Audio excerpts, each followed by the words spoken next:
Chi non ha nella propria casa una cassaforte o un luogo dove conservare i propri tesori di famiglia?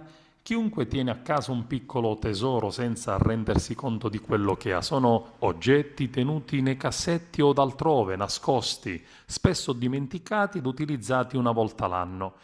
Ed infatti diventa interessante la notizia pubblicata da Repubblica in cui si rileva che nei cassetti dei siciliani ci sono in media 6-7 tra gioielli, diamanti, argenti ed orologi per circa 63 grammi d'oro ed un valore di oltre 2000 euro. È il dato curioso che emerge da una ricerca commissionata alla Doxa da una società di settore bancaria presente in Sicilia con 10 filiali. L'indagine ha coinvolto 1.300 persone in alcune regioni italiane, tra cui la Sicilia, la Lombardia ed il Lazio, con varia estrazione sociale ed un'età tra i 18 e i 50 anni.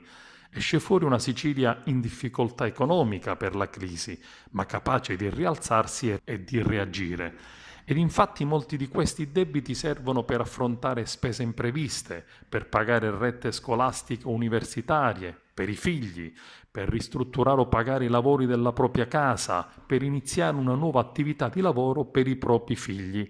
Si rileva in conclusione che il 95% di questi riscatta il bene dopo 6 mesi dalla polizza, mentre solo il 5% dei beni viene venduto all'asta ad un valore che soddisfa il cliente.